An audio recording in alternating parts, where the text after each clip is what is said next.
In astonishing revelations, Saint Bridget hears Jesus and Mary speaking. She receives remarkable insights into absolution, the Eucharist, bad clerics, heaven and hell. Additionally, Saint Bridget explains how the daughters of Christ are now seen as worthless, while the daughters of the devil are known as noblewomen.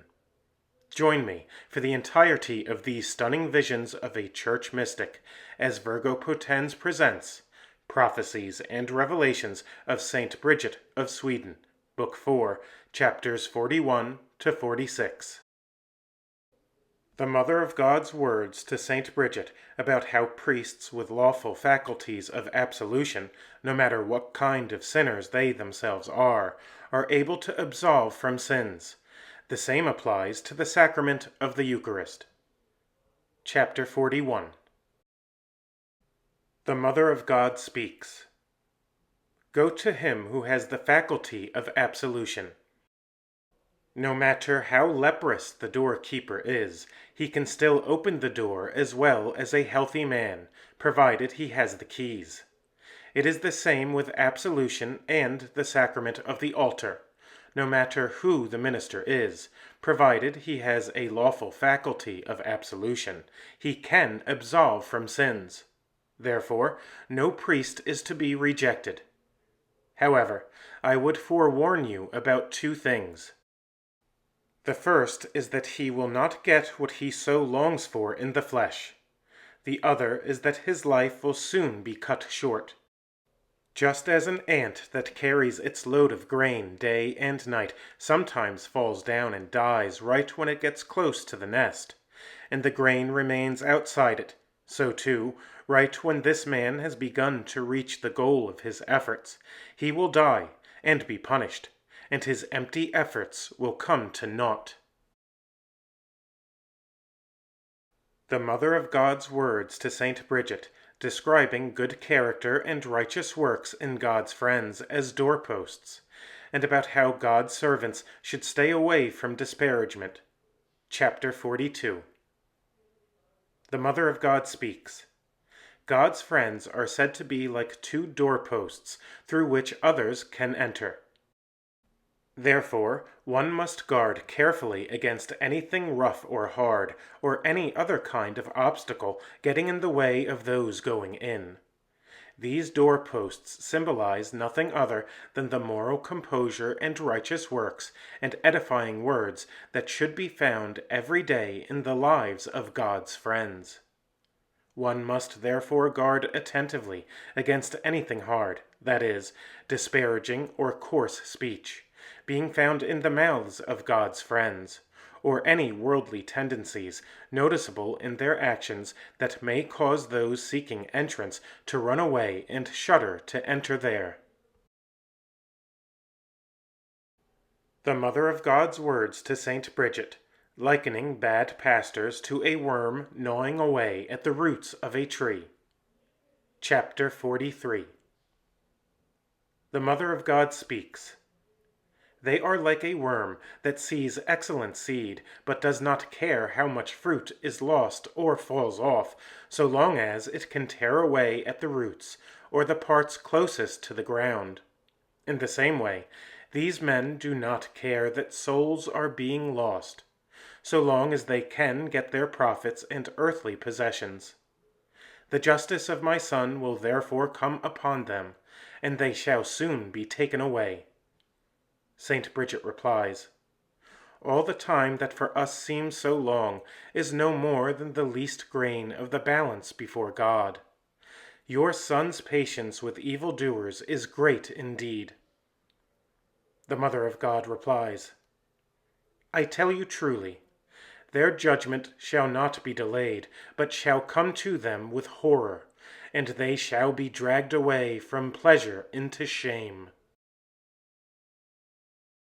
The words of Christ to Saint Bridget, likening the body to a ship and the world to the sea, and about how free will can lead souls to heaven or to hell, and the comparison of earthly beauty to glass.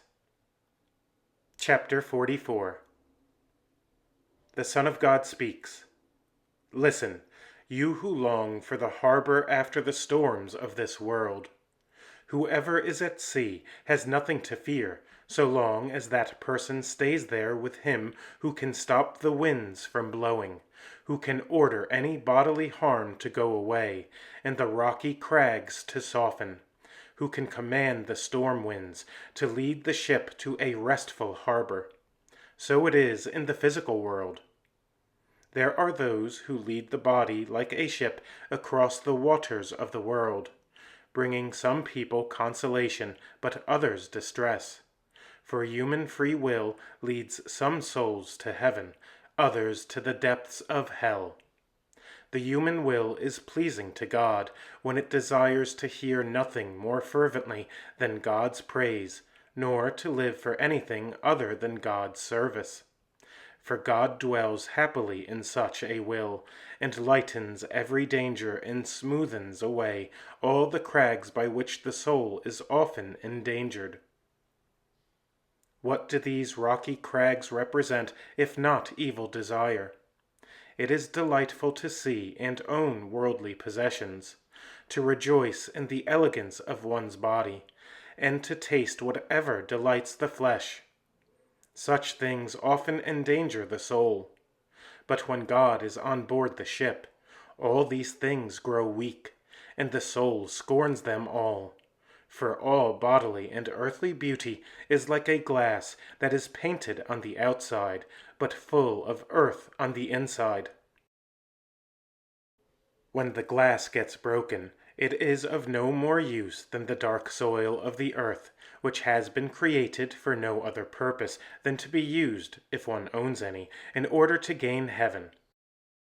All those people who no more desire to hear of their own or the world's esteem than they do the noxious air, those who mortify every limb of their body and hate the abominable lust of their flesh, all these can rest here in quiet and wake up with joy, because God is with them at all times.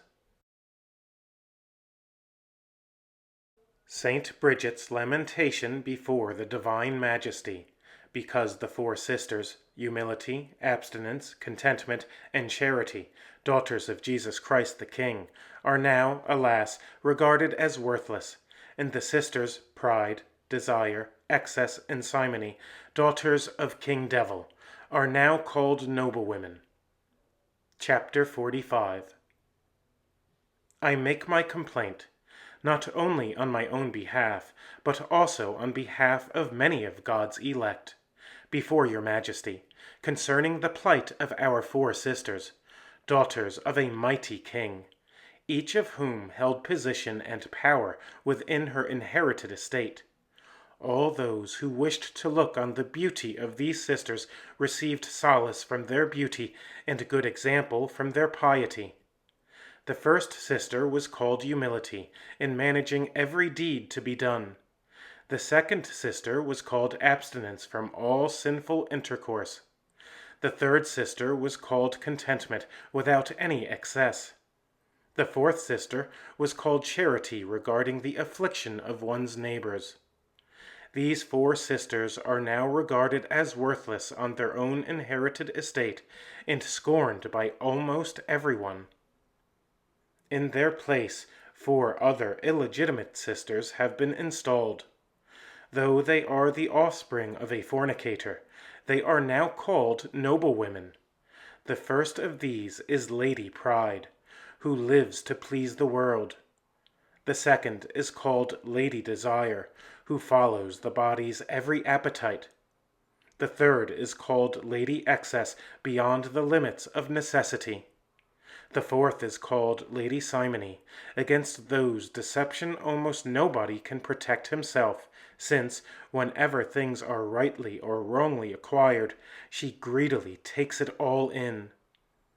These four ladies contradict the precepts of God, wishing to render them worthless, and they are an occasion of eternal damnation to many souls.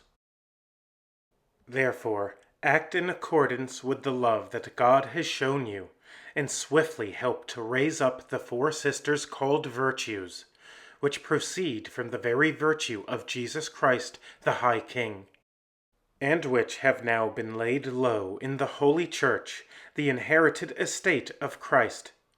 Lay low instead the vices that are called ladies in this world, the traitors of souls, born of that traitor the devil, vice itself.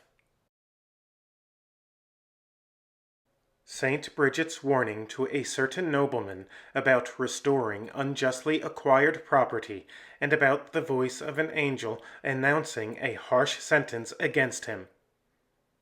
Chapter 46.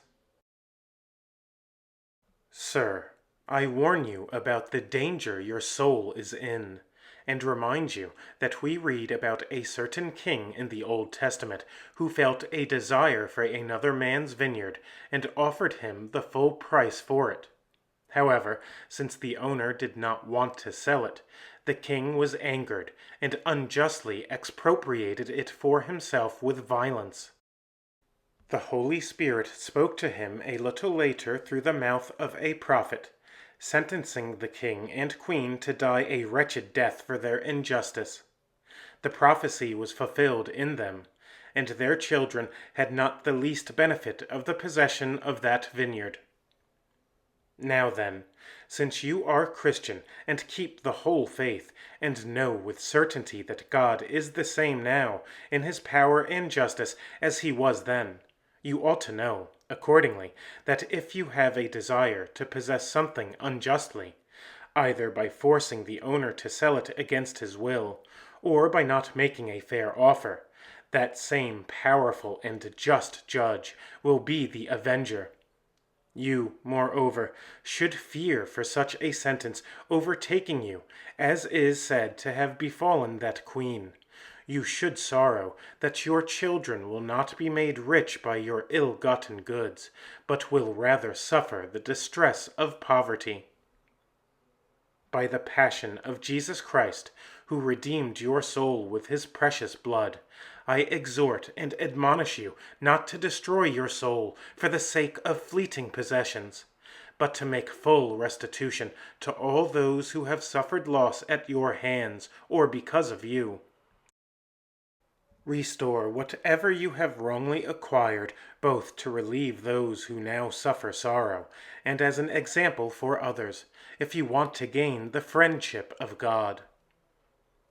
God is my witness that I do not write you this on my own, for I do not know you, but because something happened to a person that compelled me to write out of holy compassion for your soul.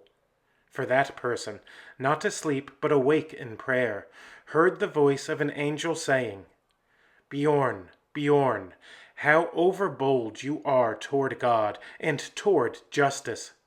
Your willpower has so overcome the conscience within you that your conscience is completely silent, while your will speaks and acts. That is why you shall soon come to judgment in the divine court. Your will shall then be silent, and your conscience shall speak and condemn you in accordance with right justice.